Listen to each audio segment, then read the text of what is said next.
So quick update on the question from week 8. So there was one question from week 8, which was this question, um,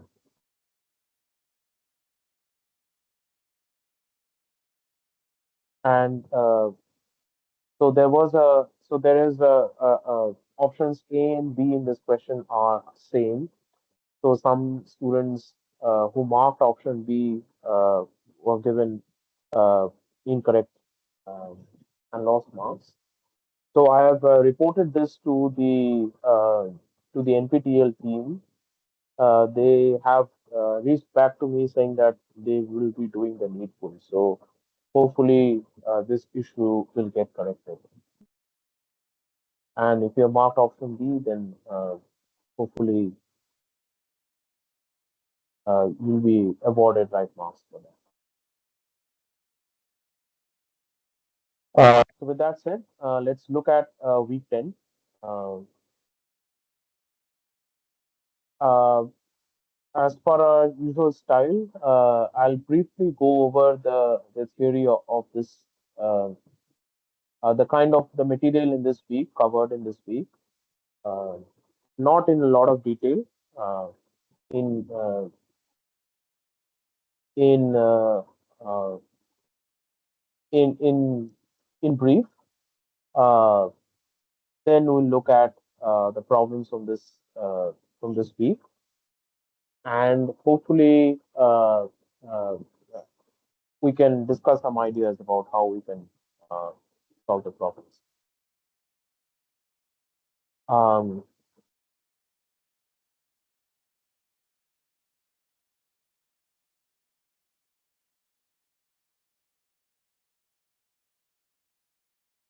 right.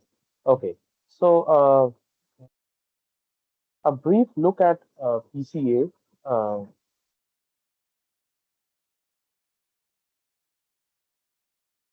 This is principal component analysis. Uh,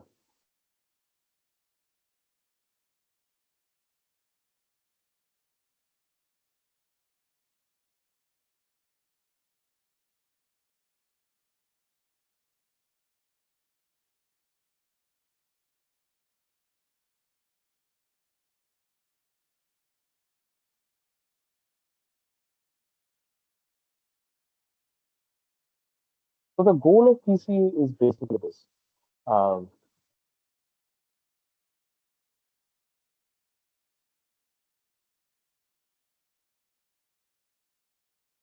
uh, you're given a data matrix X. Uh, X is a data matrix,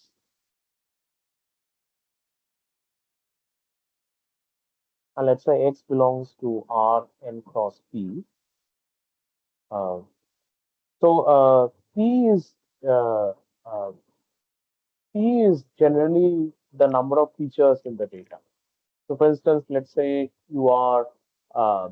you are uh, you are computing, let's say, three quantities. Let's say you are computing pressure, temperature, and velocity. Uh, okay, so then P would be equal to 3, and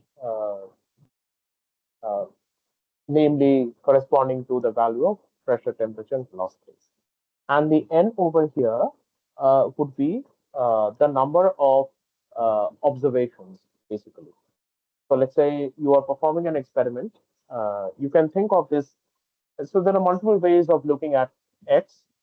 One way to look at x is to treat it as a random vector. So let me just write it. Treat x as a random vector. Sorry, treat each xi. So xi is a row of this matrix X as a random vector that lives in Rp. Okay? And each row of X uh, corresponds to an observation of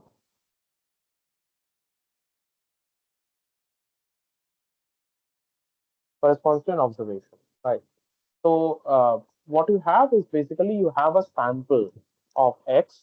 When I'm saying X, I mean the random vector as well as the data matrix here. So there is, so think of it as like an underlying process, not a process necessarily, like an underlying random vector, and you have a sample of that. That sample is the n rows of this data matrix, uh, and the columns correspond to the coordinates, the individual random scalars that form that random vector.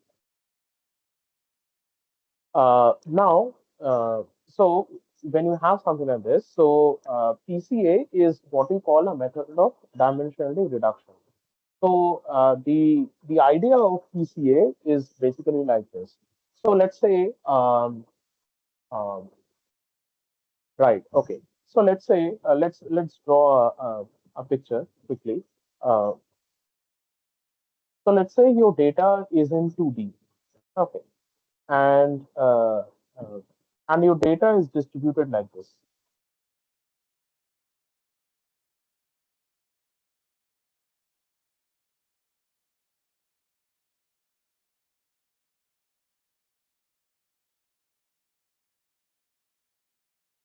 Okay.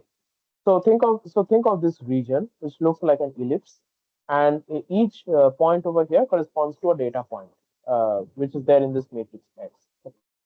So you'd notice that even though the data is spread across two dimensions, there is one dimension along which the data varies the most, and there is one direction in which the data variance is the least is less, right?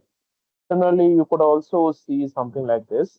This is a slightly different example where the data is, let's say, distributed like this.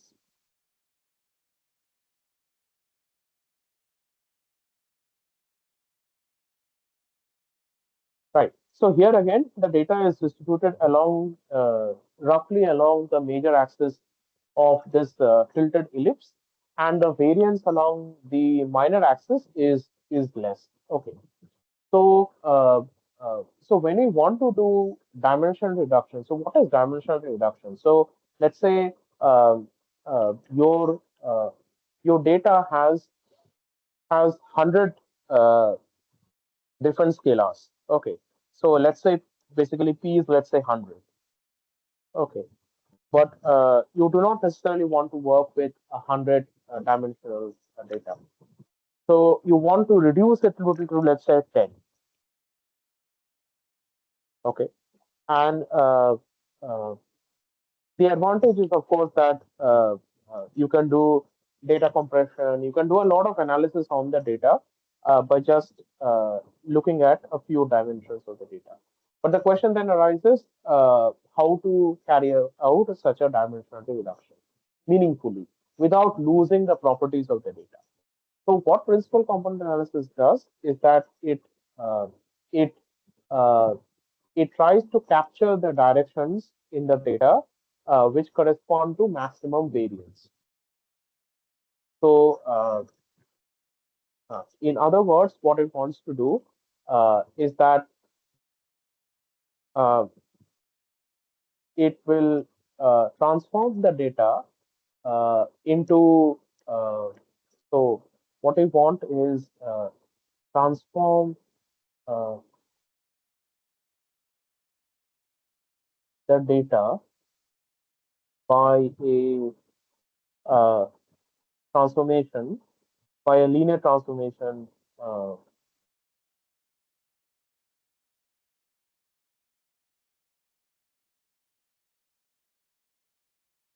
W, where W belongs to R P cross P. So we're going to consider a matrix, which is this Y is equal to XW. For now, we do not know W. We have to determine W. That's the purpose of PCA.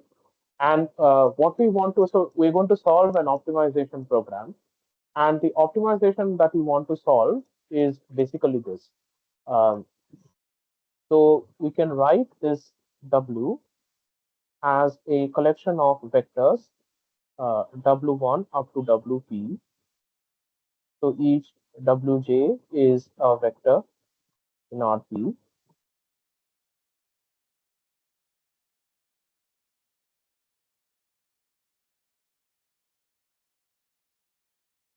So accordingly, we will have this y as some y1 to uh,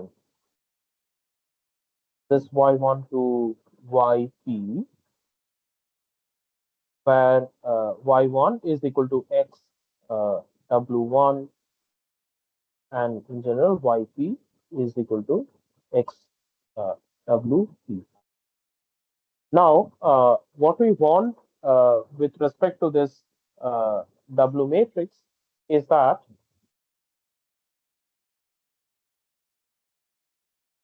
uh, is that the variance uh, the variance is maximized,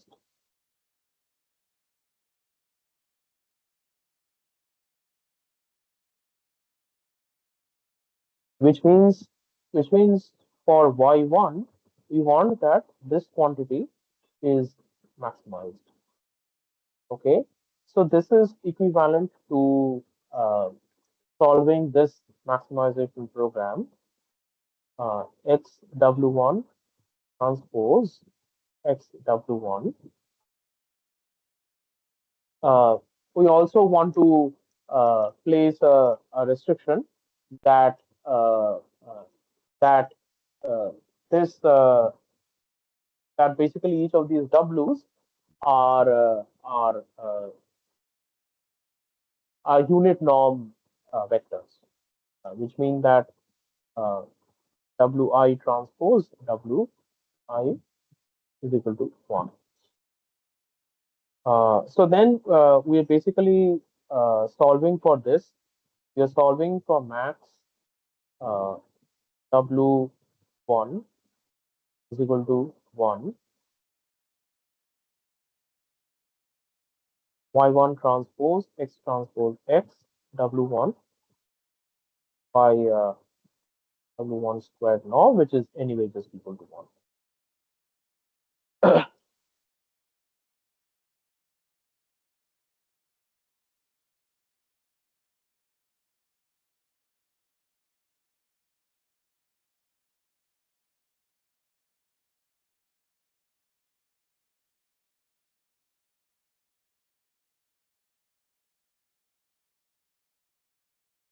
Right. And so,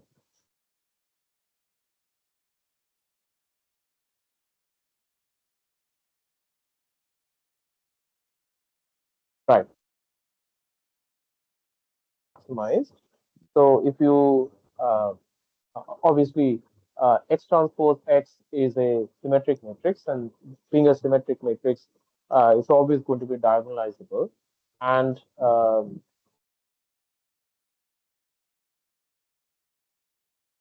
right, so you can always write uh,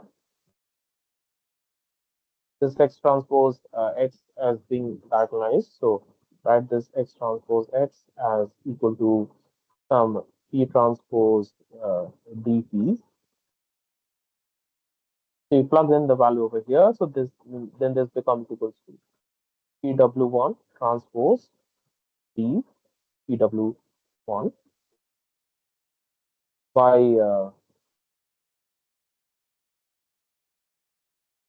pw transpose times pw. Again, this is equal to 1 anyway. Uh, obviously, the maximum of this quantity is going to be the largest eigenvalue of x transpose x, and this w would correspond to the eigenvector corresponding to the largest eigenvalue.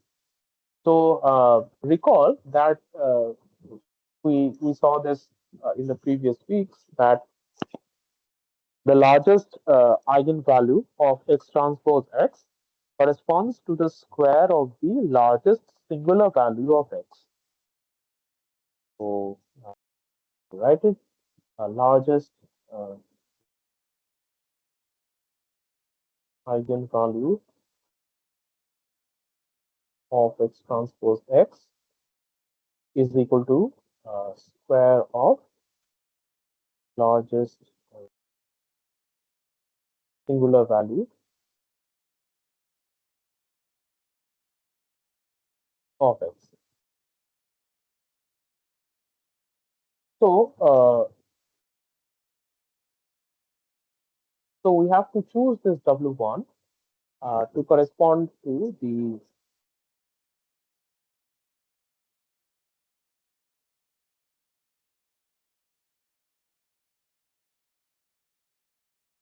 we have to choose this W1 to correspond to the eigenvector corresponding to the largest eigenvalue of x transpose x.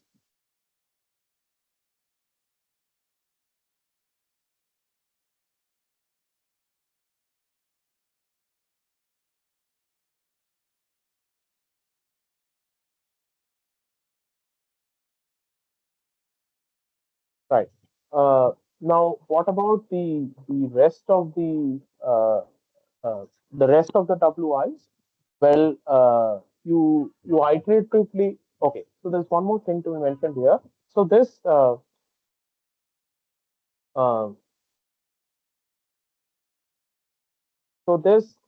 x W1 uh, x W1 is called the first principal component of x.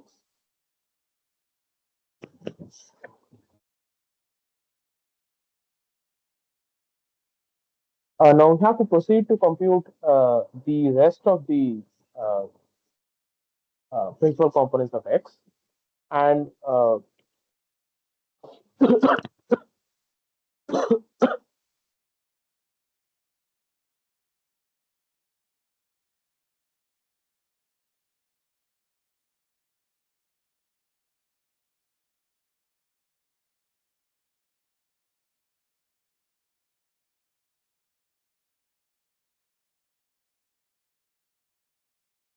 right, and I also do so. So let's say you have computed 1 to k minus 1 uh, principal components of x.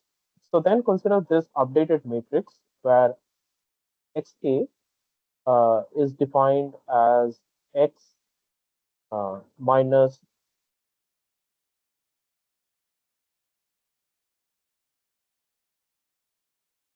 sum over I to k minus 1,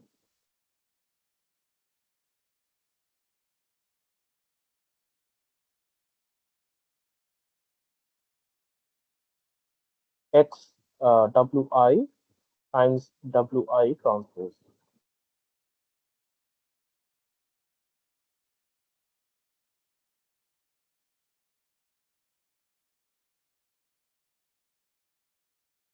And then we repeat this procedure for xk.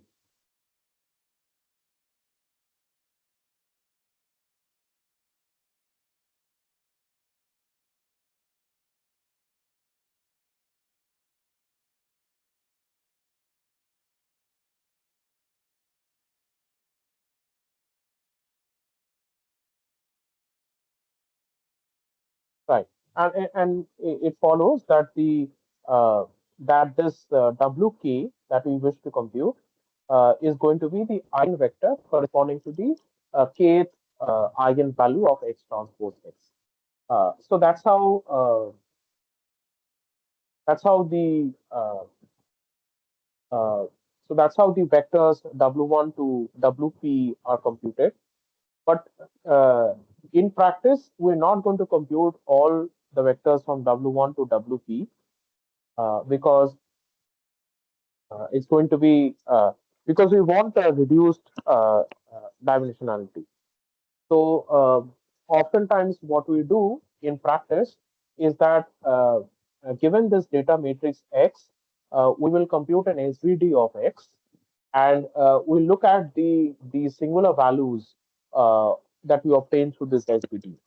Now, now we are going to choose the first few singular values, the topmost few singular values. We're not going to choose the rest. Uh, So uh, let's say, for instance, that we have the first three eigenvalues, uh, and the rest of the eigenvalues are quite uh, uh, and let's say the first three are much bigger than than all the other ones. Then you're going to oftentimes we're going to choose the dimensions to be equal to three. So in this case, we're not going to compute it from, let's say, W1 to WP, but we'll compute W1, W2, and W3. And uh, and the data matrix that we're going to work with uh, will then have XW1, XW2, and XW3. So instead of having, let's say, 100 dimensions, we're going to work with three dimensions. And oftentimes, at least uh, the variance of the data is captured. Now, if you're familiar with some probability theory, then every random variable has something called a moment generating function, and the second moment corresponds to the variance of it. So, in some sense, this is and also there's one known result that again, under some suitable conditions of a random variable, if you know all the moments of the random variable, then in effect you also know the probability density function of that random variable. In this case, it's the variance which is captured. So it's one of the moments that is being preserved. The rest are not being taken care of. So in terms of how much this uh, in terms of how much this sort of updated random variable uh, uh, relates with the original random vector, which was x. It is roughly it is roughly it roughly captures the variance of the original data. So this was a principal component analysis. If you have any questions, you can ask me, or else I'll move on to the other uh, parts.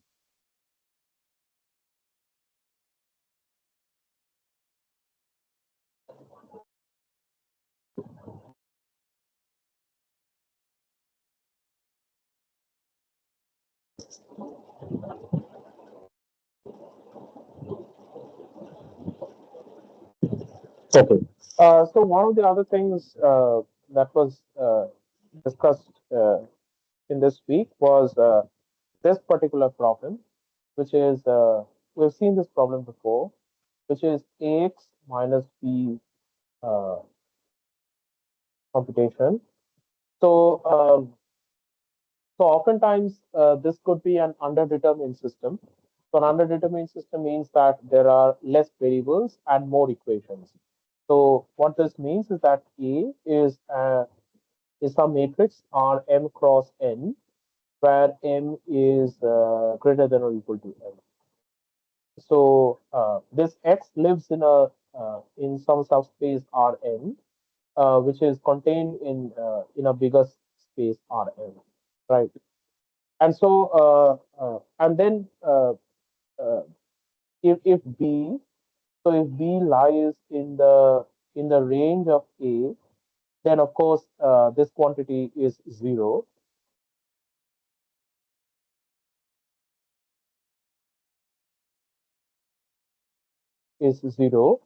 But if it does not lie in the range of A, then we have to solve a minimization program, which is minimum over all x belonging to Rn, Ax minus b to norm. Okay. Now, there are two cases that correspond to this. The first is that A is a full rank. So this is kind of typically considered when this matrix A is like a tall matrix. So a tall matrix means that there are fewer columns and more rows. That's often called a tall matrix.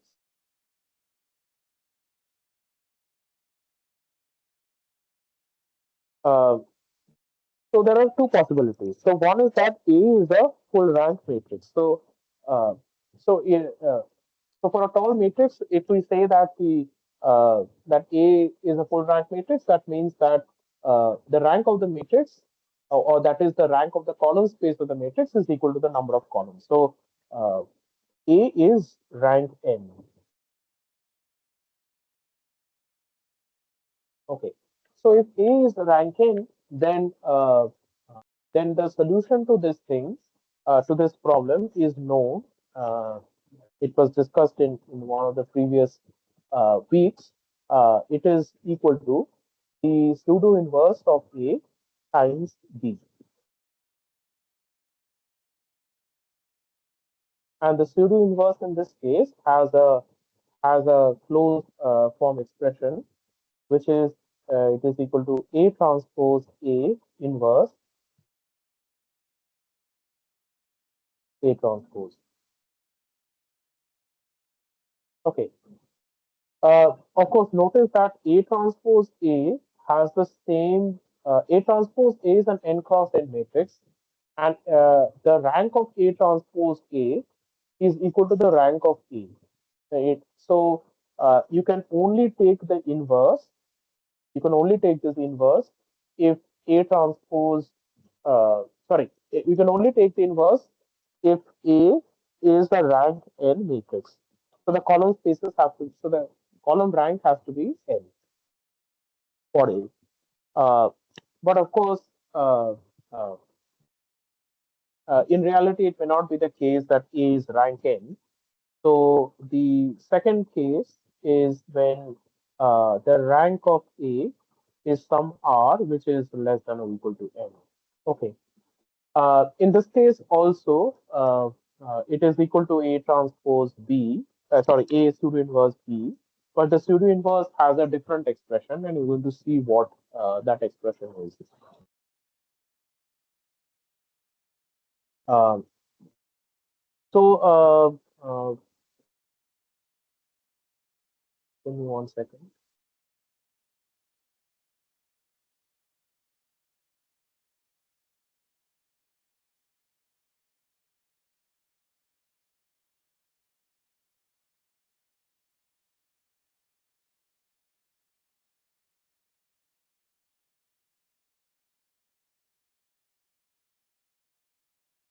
Right. So let's say you perform an SBD of A. So let's say you write A as U sigma V transpose.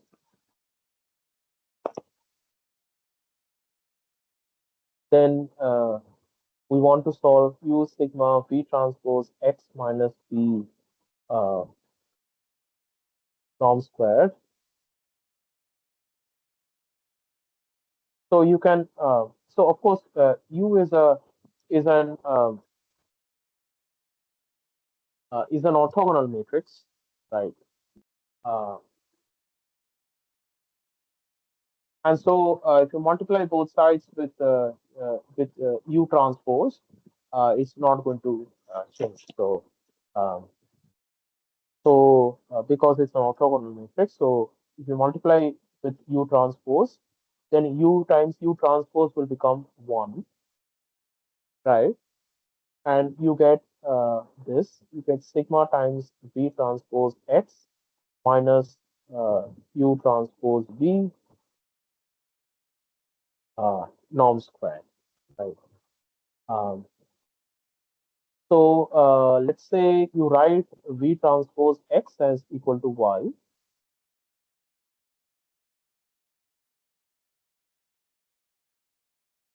and uh, and you write this U transpose V as equal to C. Now, before proceeding further, let's quickly interpret what this V transpose X equal to Y means. Uh, so, um, so V is uh, uh, so U and V are basically the singular vectors. One is the left singular vector, the other is the right singular vectors, the so-called. Uh, so, in practice, in reality, what this means is that uh, so uh, the vectors the vectors v1 to, let's say, vr, and then from vr plus 1 to vn, the so-called singular vectors of this. So they are an orthonormal basis of Rn, and the first are vectors. Well, they so the vectors from Vr plus 1 to Vn are a basis of the null space, and the vectors from V1 to Vr are a basis of the complement of the null space, the orthogonal complement of the null space. This space, which is V1 to Vr, spanned by V1 to Vr, is isomorphic to the range space of A, right? So when you write this V transpose X is equal to Y, which is just writing that X is equal to V times Y, what you are effectively doing is that you are representing this matrix, this vector X, uh, in terms of uh, the orthogonal basis or the orthonormal basis, which is V. So Y is just a coordinate representation of X in this orthonormal basis V, right? Okay, uh, great. Now, what is this U transpose V?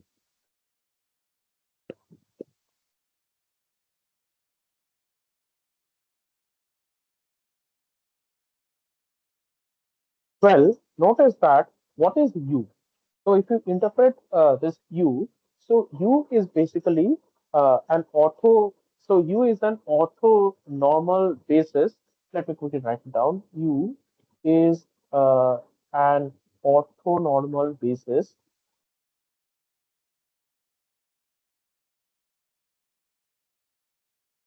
for the range of U.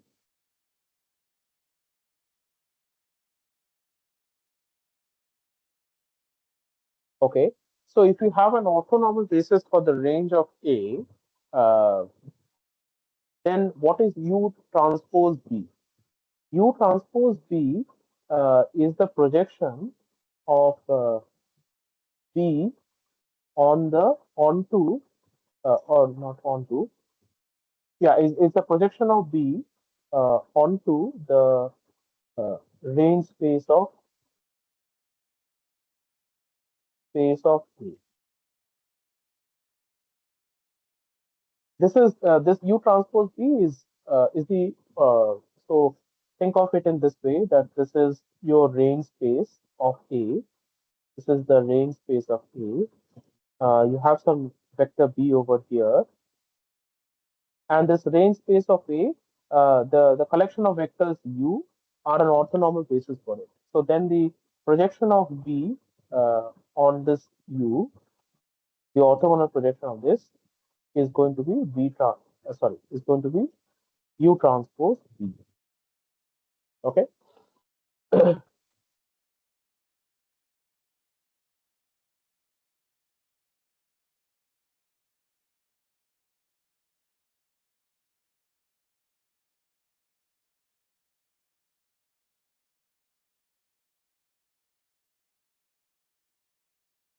Okay.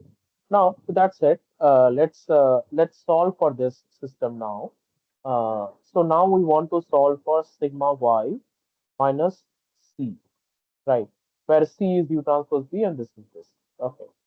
Now, of course, this matrix sigma, which is the system eigen values of this thing, uh,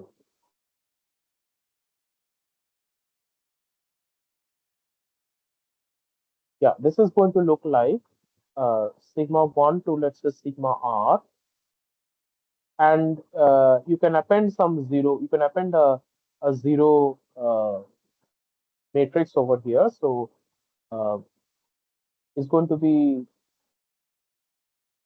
um, yeah, it's going to be an m cross n matrix. So these are the first r columns, and this is the n minus r columns. This is the m cross n matrix.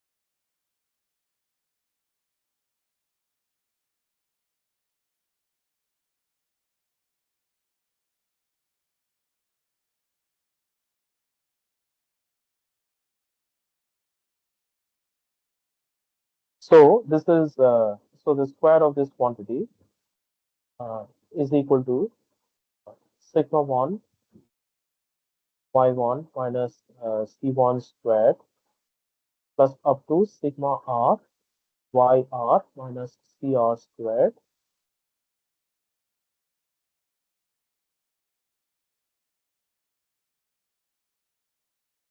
And of course, there are zeros after that. So sigma r plus 1 to sigma n will be 0. So these quantities will be 0. So after that, you have cr plus 1 squared plus up to uh, cn squared. Right.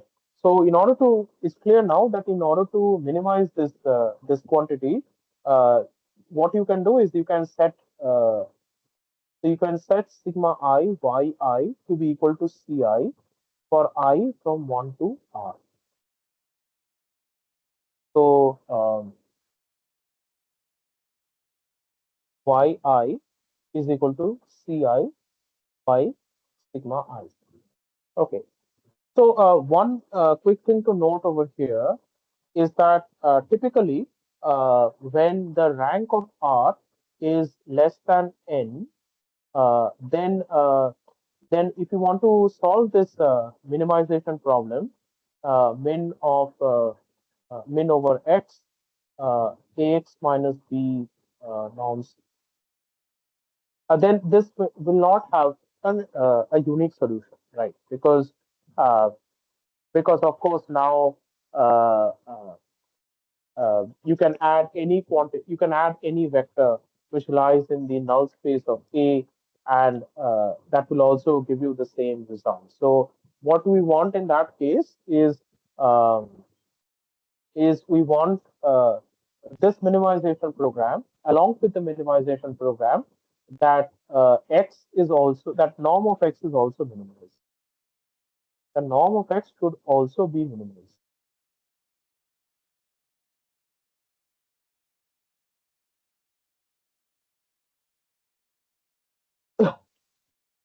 So when you are solving this for this system, uh, of course the vectors y1 to yr are known to you, namely each yi is equal to ci by sigma I. But in order that you want this x norm to be the smallest, what you should do is you should set yr plus 1 to yn to be equal to 0. So this yi's are just the coordinate representation of x in the orthonormal basis of v. So in other words, the norm of x squared is equal to y1 squared plus up to yr squared plus yr plus 1 squared to yn squared. Right. So these quantities correspond to the uh, uh, so these coordinates correspond to the projection on the null space of x. So you want the smallest norm. So you set these to be equal to 0. And only these are set as ci by sigma I.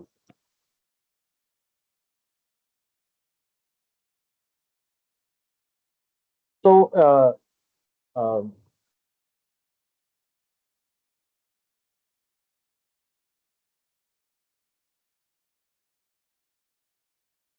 okay. So, so y, which is set as v transpose x, is set to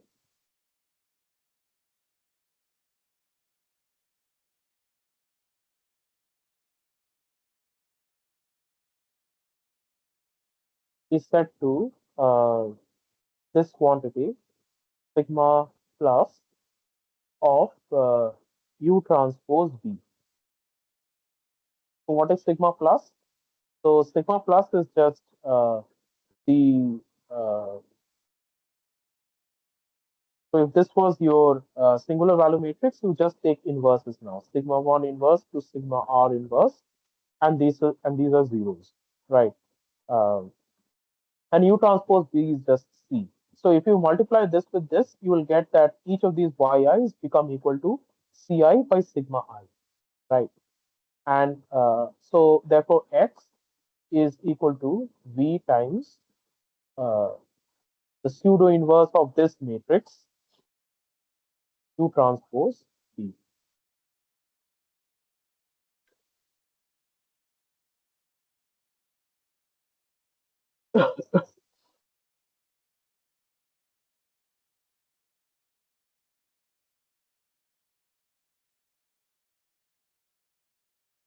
So in other words, uh,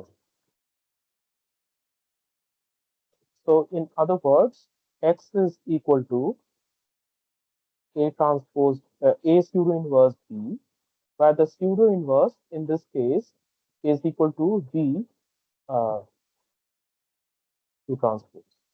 So note that A is equal to, of course, U sigma V transpose. So if you take A pseudo inverse of A,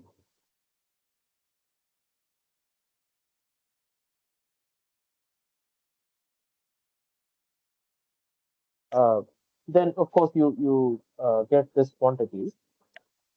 Um,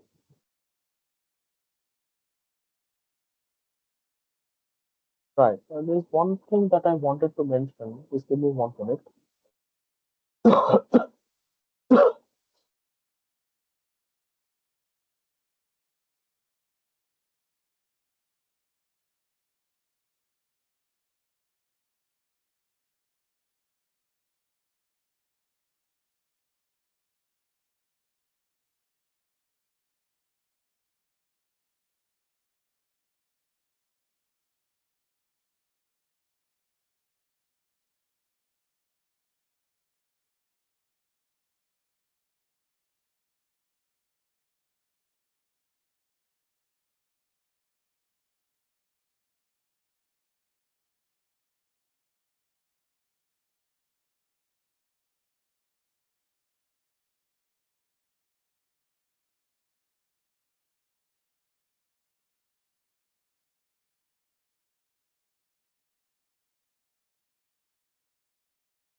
Okay, let's leave it like at that. Here, uh, I just wanted to mention one thing that in general, if you have the pseudo inverse doesn't quite behave like the inverse. That is, AB pseudo inverse need not be equal to B pseudo inverse times A pseudo inverse. So this is one thing to keep in mind. This is not necessarily true always.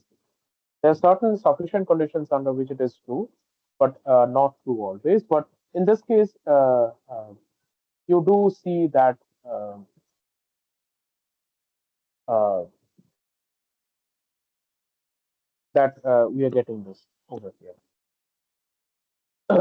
Okay, uh, that said, let's Let's look at one more thing. So,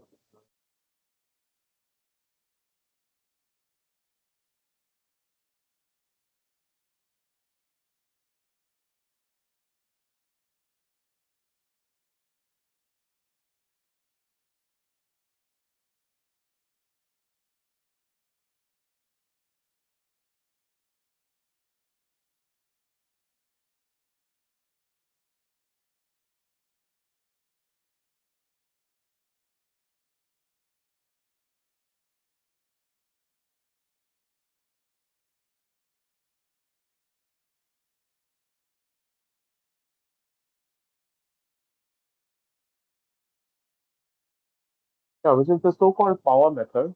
Uh,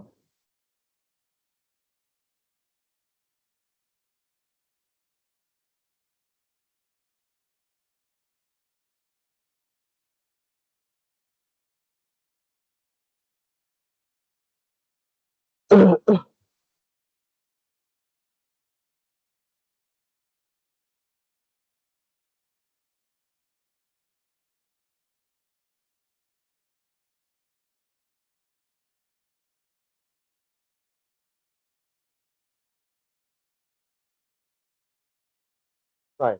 So, so let's say you have a matrix A, which has a linearly independent eigenvalues.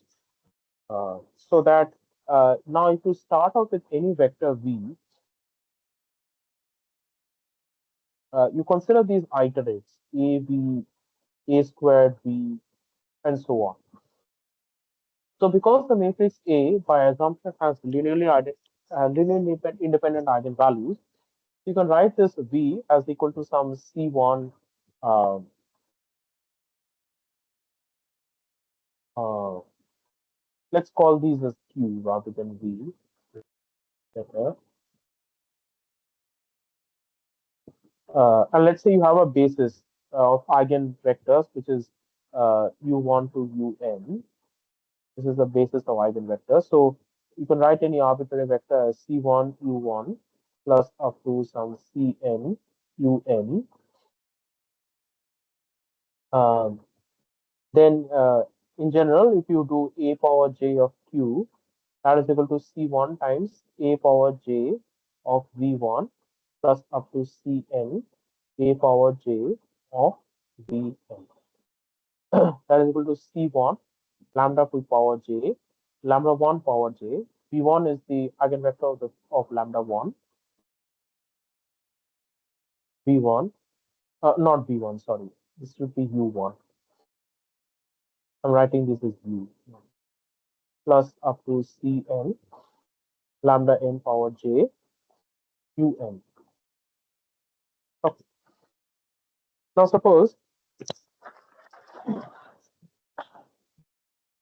Now suppose it is known that the first eigenvalue is bigger than the rest of the eigenvalues.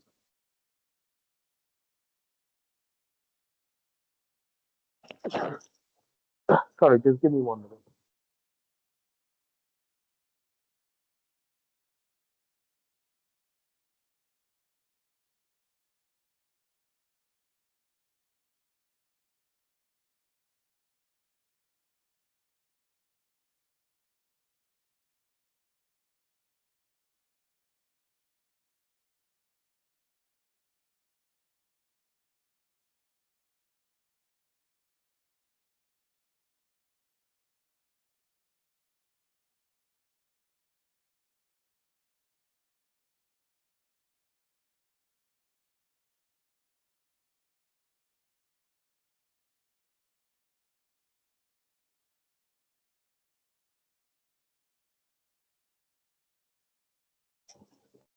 Okay.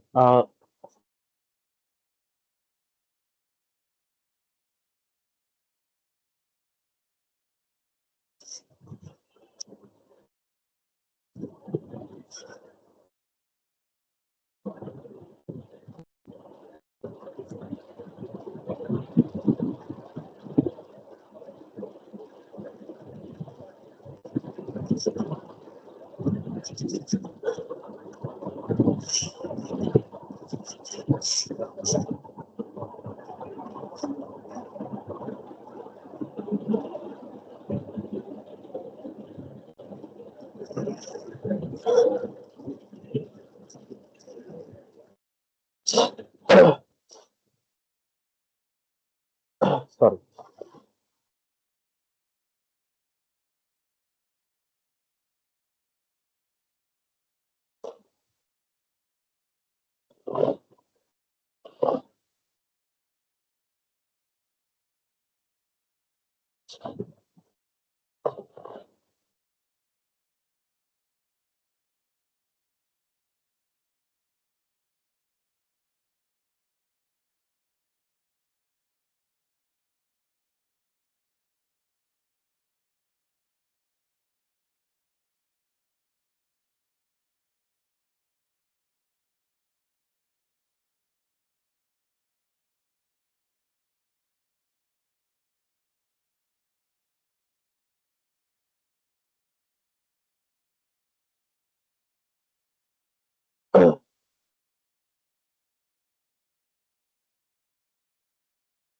Okay. Uh, so,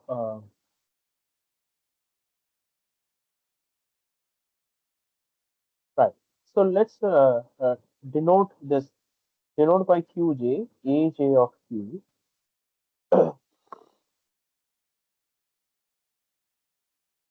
by lambda 1 to the power j. Okay.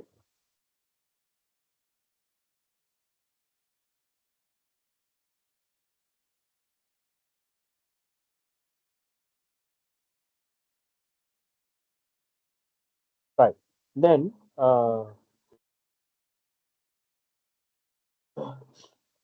then Qj minus C1 U1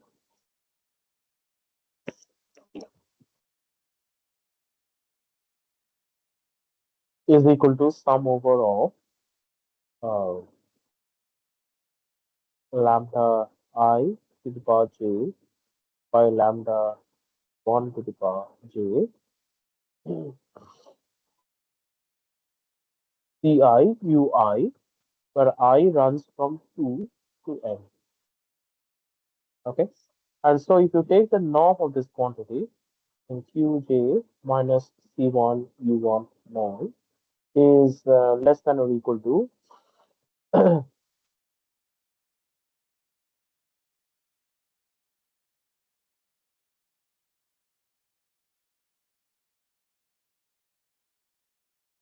yeah, this quantity is less than or equal to lambda j, uh, sorry, sum over of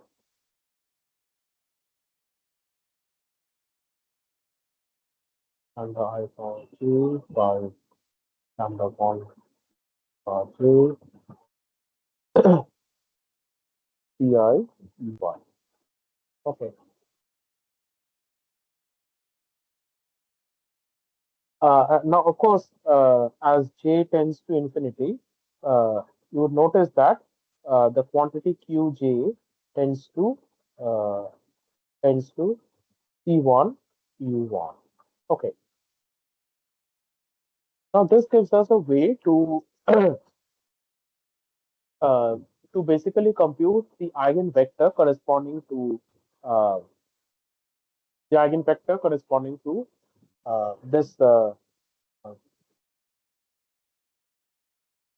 lambda one. Okay, this is called the power method, and not going too much because we're sort of running out of time. But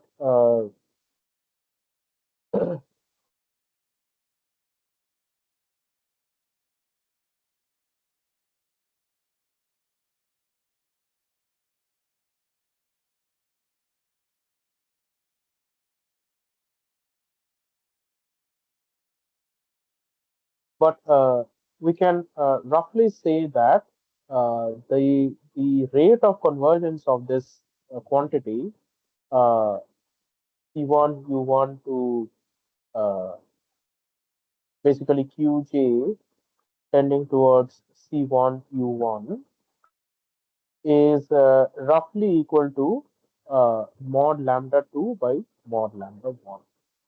Well, lambda 1, lambda 2 are the largest and second largest eigenvalues of A. Again, I'm not describing how, I mean, this follows simply from here, right? You can just write this to be equal to lambda 2 power j by lambda 1 to the power j uh, sum over of ci ui mod I from P to N.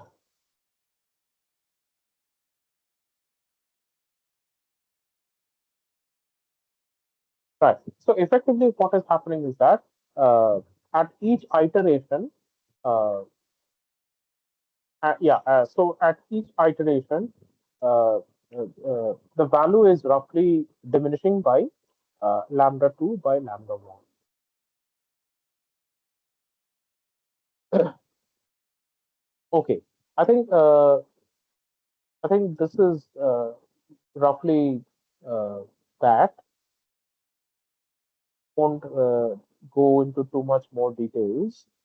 Now let's look at the problems from this week. In the meantime, if you have any questions, you can ask me.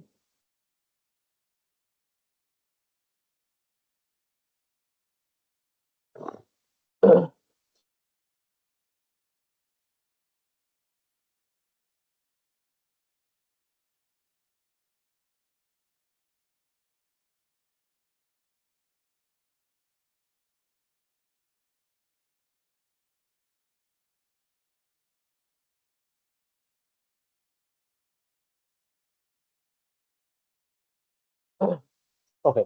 So let A has n linearly independent eigenvectors.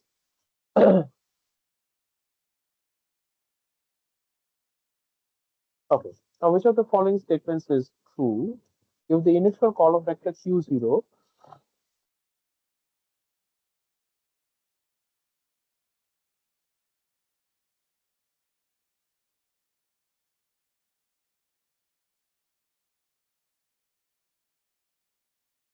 okay.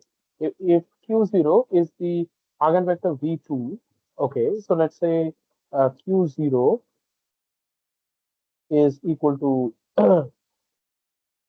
V2 itself.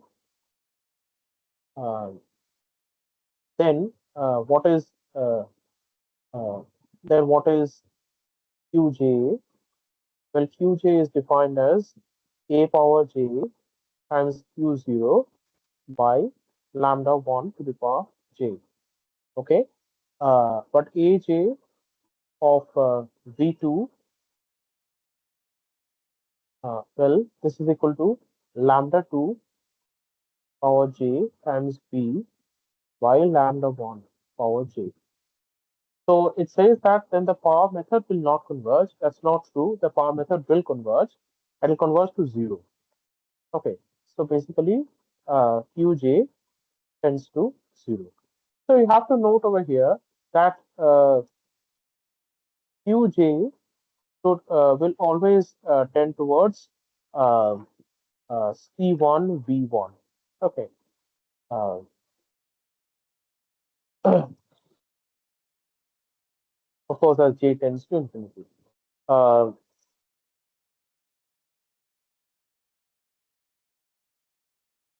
yeah, the convergence of the power method will be fast if this is true.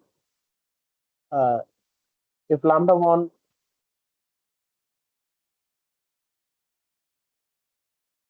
is equal to lambda 2, then the power method may not converge at all of the above. So I hope it's clear what the right answer is among these. Obviously, this is true. Okay. Um,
Just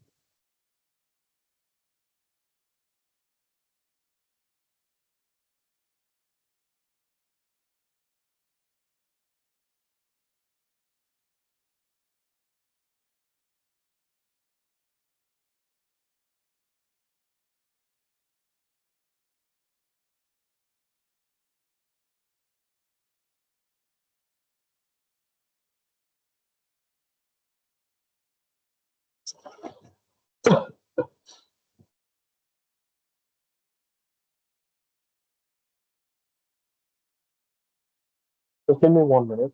Uh,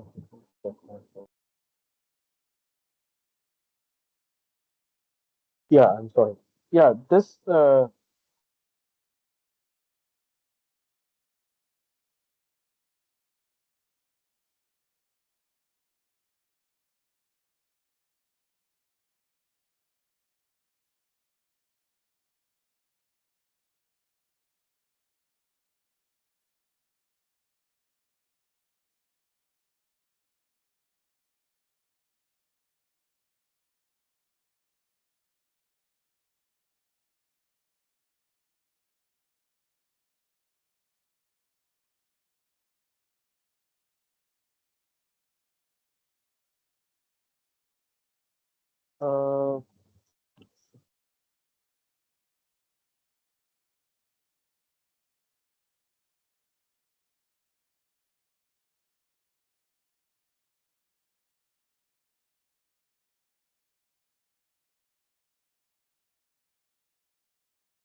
yeah, okay. Let's move on to the next question.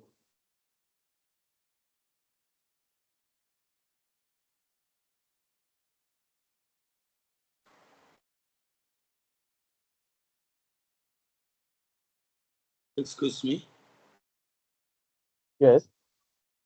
You mean to say that if you take Q naught is V2, then still it Hmm. converges? Yes, converting to zero, right?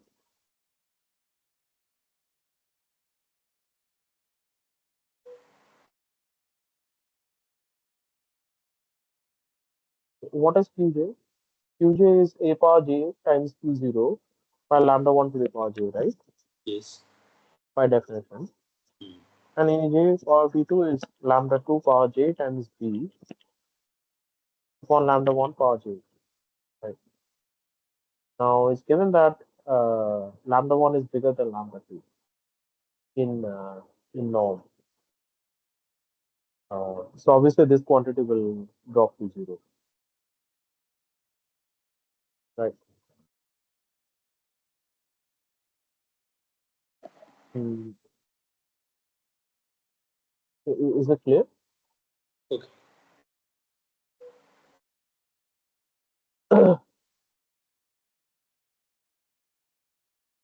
Let's look at some of the problems are computational.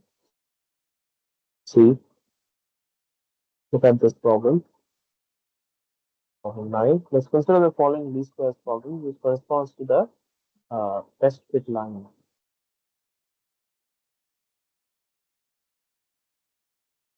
Right.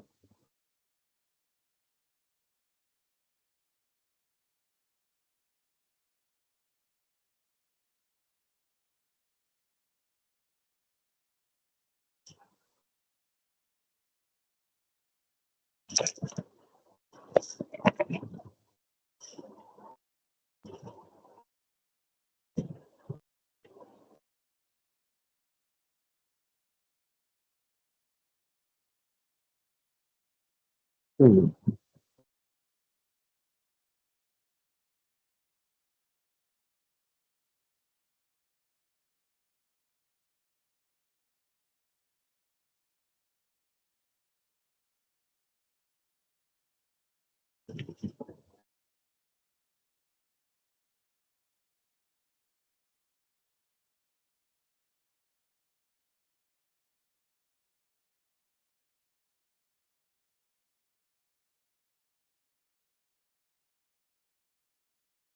Okay.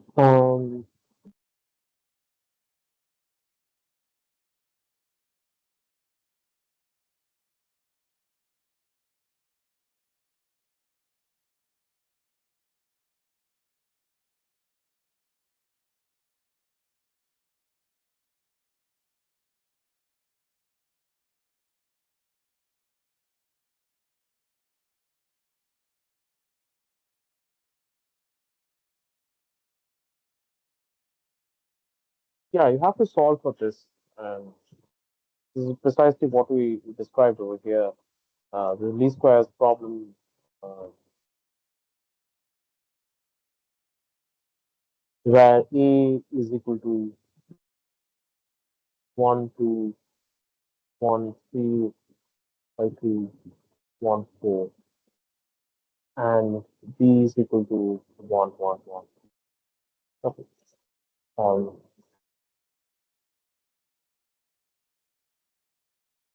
uh, yeah, obviously, so in this case, the pseudo inverse will exist, and the pseudo inverse, um, this A transpose A inverse times A transpose B.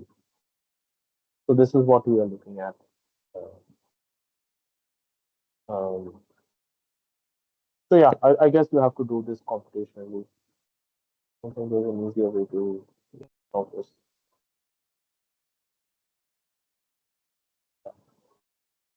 Okay, let's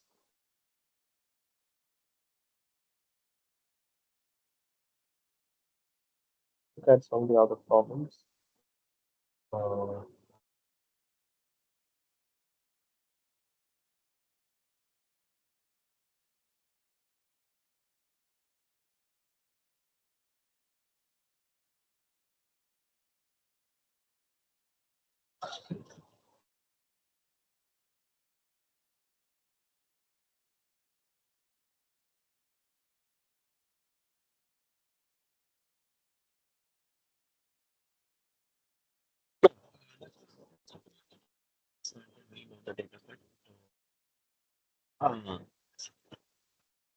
this is very easy to solve. So ju- just uh, just take the column wise mean of the column wise mean is what is required to be done. Okay. All right.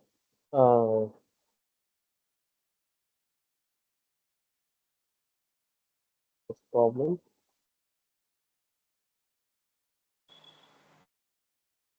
Excuse me, in problem number 10, Yeah. problem number, Uh, yeah. problem number 10, you said Yeah. Qj tends to 0. Again, you have written Qj tends to C1V1. Oh yeah. Yeah. No. No. I mean, in this case, yeah. In this case, C1 is equal to 0, right? In this case, Hmm. Q0 is set to V2. If Q0 is set to V2, then C1 is equal to 0, right? So Qj will tend to C1 V1. And this thing is true over here because C1 is 0. So therefore Qj tends to 0 in this case. Okay. Okay. All right. Uh,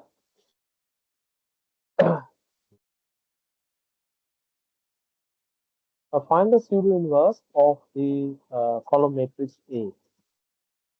Hmm. Okay.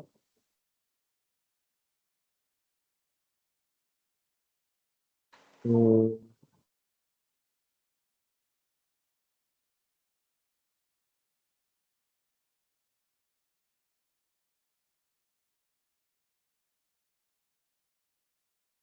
Yeah, I guess just apply uh, the formula, right? It's just A transpose A inverse times A transpose. A transpose A is just A transpose A is just 1 square plus 2 square up to n squared. So it's a scalar, right? So this is equal to 1 by 1 square plus up to n squared times something. Okay, I hope it's clear. This is just formulaically you can do it.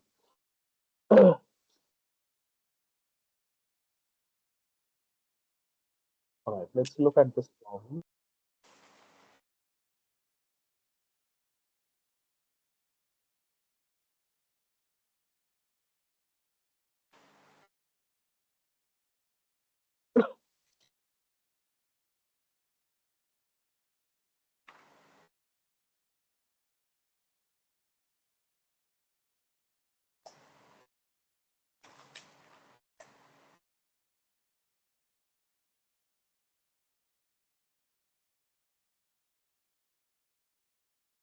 Uh,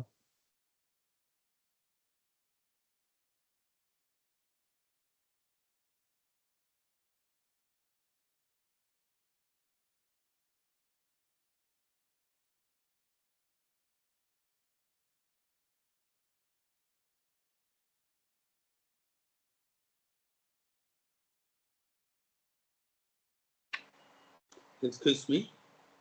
yeah, yeah. There is no need that sigma 1 must be greater than sigma 2. This question, this No, no, question, no. The present one, what you have shown in the screen. No, the other one. So this one. they ask for sigma 1 and sigma 2. No. Yeah, yeah, yeah. Right. So is it necessary that sigma 1 must be greater than sigma 2, Yeah, or yeah. they are Yes, just yes, yes. named because in the previous No, no, no, essay, no, no, no. No, no, no, no, no. Sigma uh, one, by definition, you have to arrange the uh, the the diagonal matrix of singular values has to be arranged in the order of decreasing singular values. So the higher singular value, then the lower, then and so on. So sigma one has to be by definition greater than or equal to sigma two.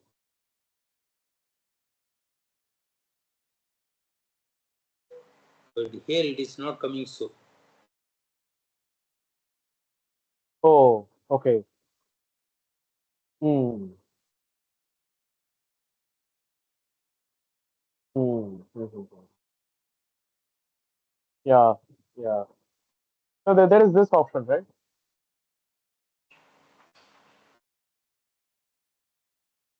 That values must be sigma 1, the values must be, that is, singular values must be root 42 and root 12.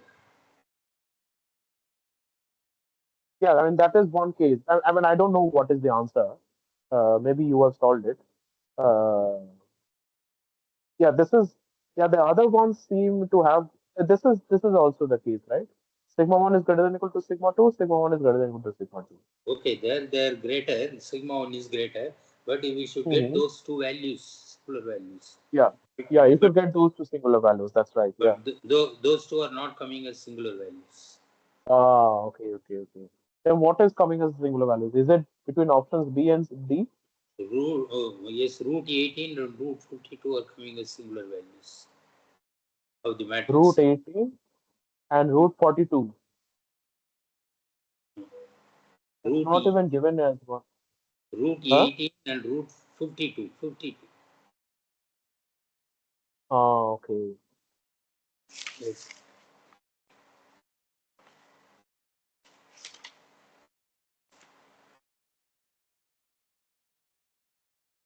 Okay. Well, I guess you have to treat it like an exception and do it. I mean, it's not when you write the SVD, you generally write the SVD in that way. But then, if that's the case, then that's the case. Because if the SVD of D, SVD means we have to write that sigma only in the descending order. Yes, yes, right, But right. those two values are not coming as singular value. If we calculate the singular values of D, Hmm, we are getting root hmm, 18 or root 52. right. So how did you calculate the singular values of of D? Just asking. Okay, u and v are they are unit vectors. Hmm. U and Hmm. v are unit vectors. Yeah. Also, u and v are okay.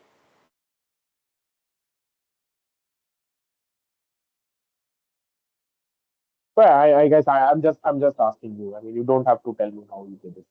Yes, Uh, because if you have that the unit vectors, the column vectors are unit vectors, both in U as well as in V transpose.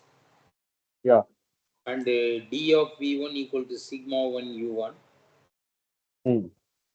d of V1 equal to sigma 1 U1, right? Hmm. Yeah. Similarly, d of V2 equal to sigma 2 U2. If you calculate, you are Yeah. getting sigma 1 as root 18 and sigma 2 as root 52. Ah. Okay. Okay.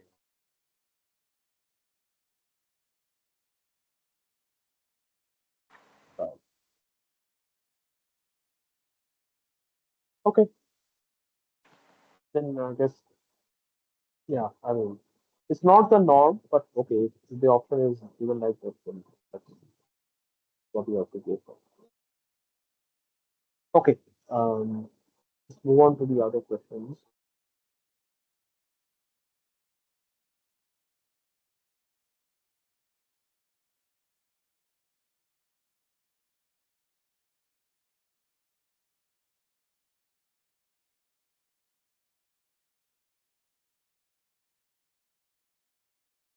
There are a couple of computational questions which I'm not going to look at. So question one of this assignment is requires you to compute the pseudo inverse of a 3 cross 2 matrix X. Again, it's a computational problem. Then question two of this assignment is they're given two matrices, 2 cross 2 matrices, A and B, and they ask you what is which of these matrices will achieve a faster rate of convergence for the power method, right? Um right. So for that, what you need to do is you need to compute the eigenvalues of A and B. There will only be like two eigenvalues, lambda one and lambda two. Now you need to compare lambda 2 mod by lambda 1 mod, right? Now when you compare lambda 2 mod by lambda 1 mod, uh, the one which has a smaller ratio uh, will tend to converge faster. Okay, so that's what has to be checked. You need to compare the ratios of the two eigenvalues for A and B and check which one. Smaller.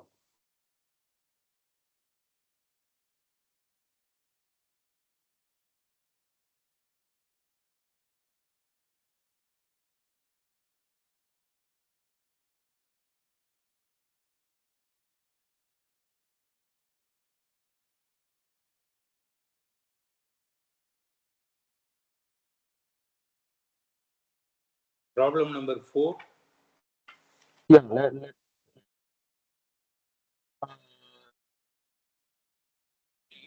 you're given a matrix K again. Uh, Again, it's you have to find out the largest singular value of K. Um, Again, it's mostly a computational problem. You can do some optimizations. Let me just copy this problem quickly. That Uh, is problem number 3. uh, What you are telling is problem number 3. Problem yeah, number problem number three. I'm coming to four. I'm coming to four. okay. Uh,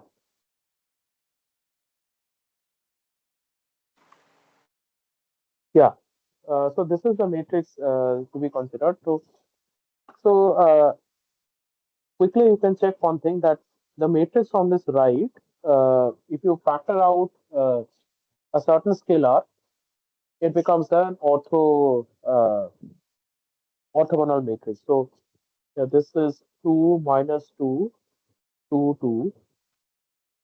If you take 2 root 2 common out of this becomes 1 by root 2, 1 by root 2, minus 1 by root 2, 1 by root 2. Right.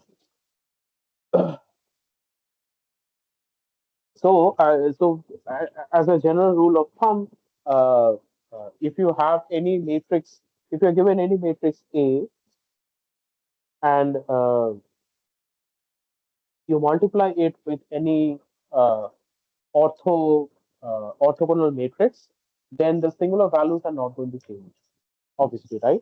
Because if you write this A as equal to U sigma V transpose, and if you multiply with some E, where E is an orthogonal matrix, then AE is equal to U sigma V transpose E, which is equal to U sigma E transpose V whole transpose. Now, E and V are both orthogonal matrices, so E transpose V is also an orthogonal matrix. And so this then becomes the SVD corresponding to AE, and so the eigenvalues so the singular values do not change, right? So for this case, you need to compute uh, the singular values corresponding to this part. Take 2 root 2 common out of this, then this becomes this matrix, which is orthogonal, so you don't have to worry about it. Just compute the singular value corresponding to this, and then multiply with 2 root 2, whatever comes out from this part. Okay. Maybe there are even easier shortcuts for doing this. Okay,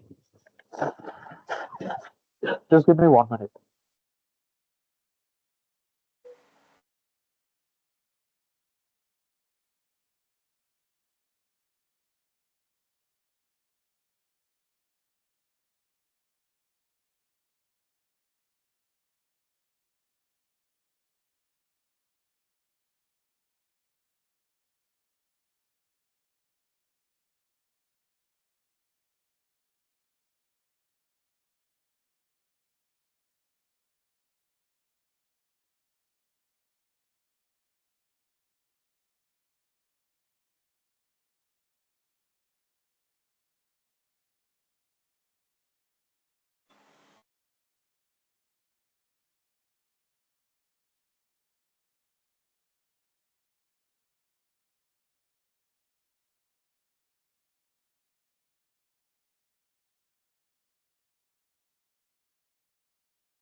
Just give me 1 minute. I'll be back in 1 minute.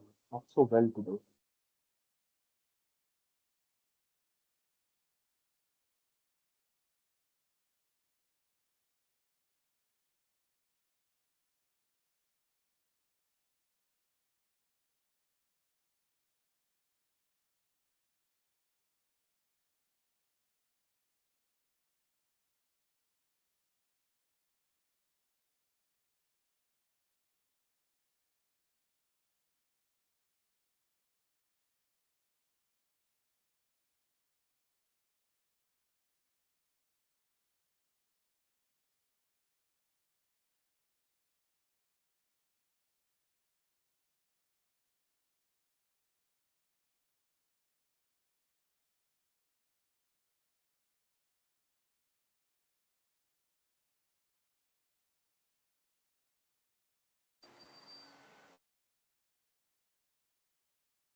Yeah, sorry for the delay. It's actually not too well today. So this is the last question that we'll be taking up. Yeah, I think you had a question with respect to this assignment. Can you tell me what was that? Hello, Mr. That Muthu Kumar. I think you had that a question. x and y are xy transpose Yeah. is a singular matrix. Yes. Okay. So let me give you a way to solve this thing. Okay. So we were asking this question before, right? That what is if AB pseudo inverse AB? Like we know if the inverse exists, then AB inverse is equal to B inverse A inverse, right? So that's not true in general for the pseudo inverse, but there are certain sufficient conditions under which A B pseudo inverse is equal to B pseudo inverse times A pseudo inverse. Okay, and one of the sufficient conditions is as follows: if, let me just write it, if A has uh, linearly independent columns and B has linearly independent rows,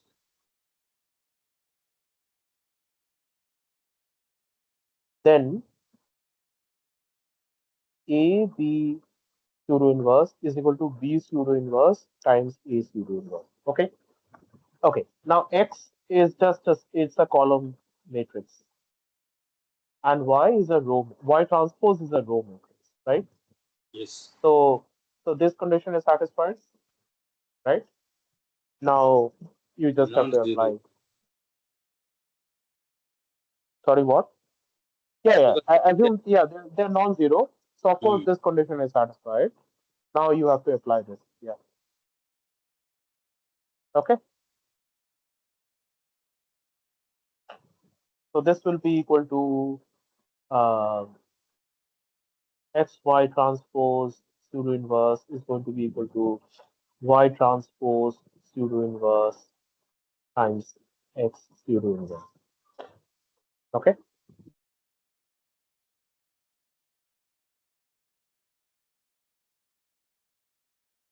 Um, uh,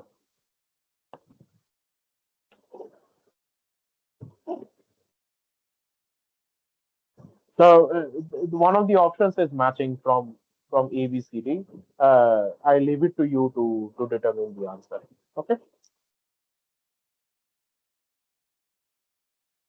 Also note that the pseudo inverse commutes with the transpose, so you can write this.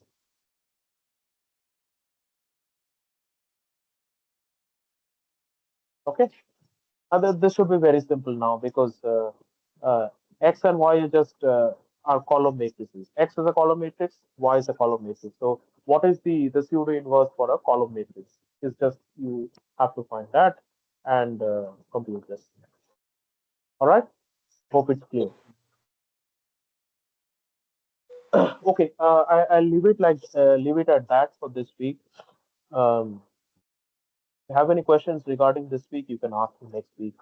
Uh, okay. Uh, Thanks for your attention.